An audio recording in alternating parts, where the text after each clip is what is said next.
Winaka. I'm Peni Vuidreketi, as all my the family know me by.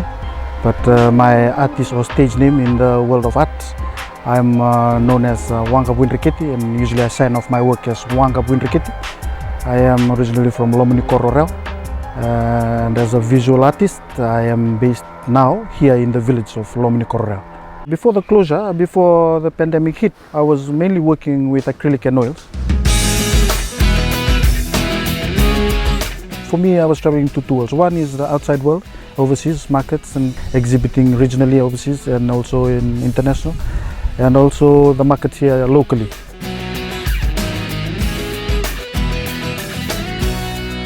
When the pandemic came, it really hit really hard in a way that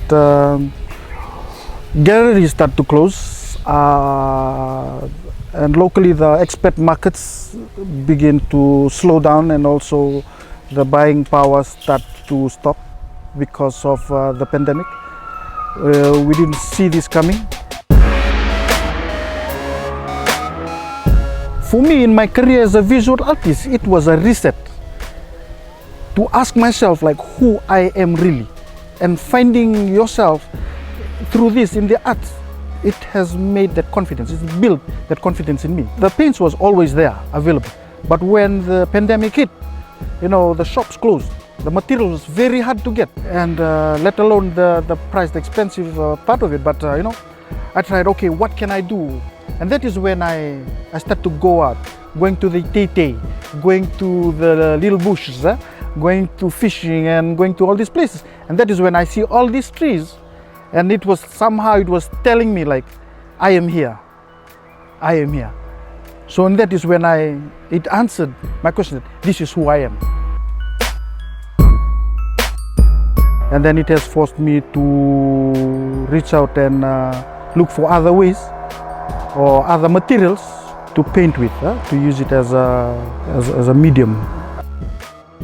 And so I thought about doing some research, some Talano sessions with some village elders, and start to hear stories about the way of the old, of how they used to make their traditional crafts.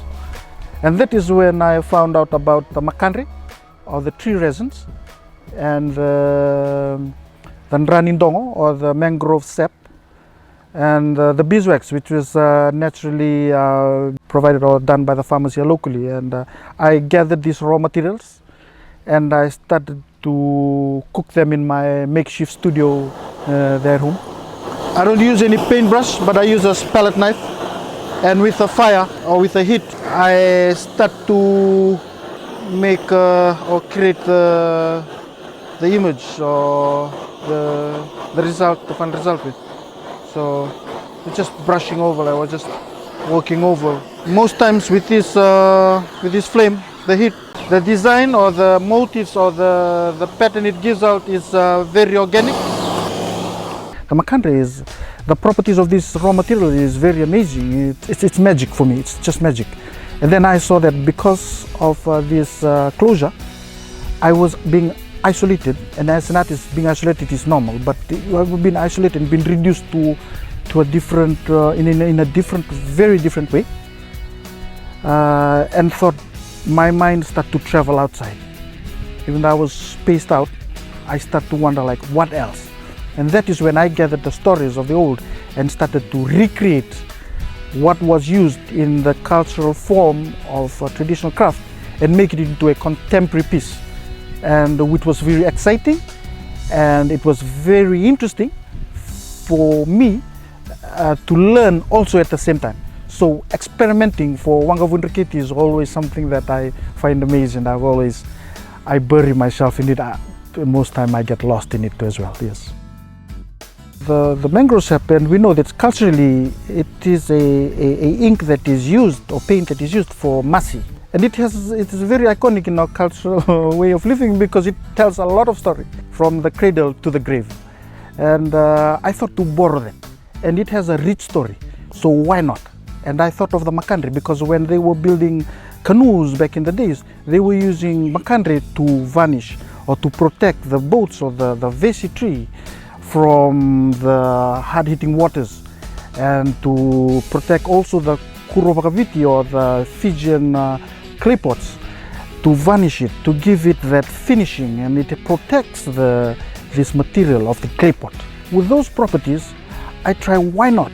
But with a different medium of working on canvas, why not I use it on artwork as a paint? So with that, it becomes a contemporary piece, not only for a cultural item, but for a canvas painting or for mainly boards, MDF boards. And I said, okay, I will borrow these stories and I will work on these boards, a new medium, and combining these two different worlds, it has become a contemporary piece. And then once I tap into that, it took me to another level. And with this, I've been overwhelmed with people coming in. I used to go to the market. Now the buyers and the art patrons are coming to my doorstep here in the village.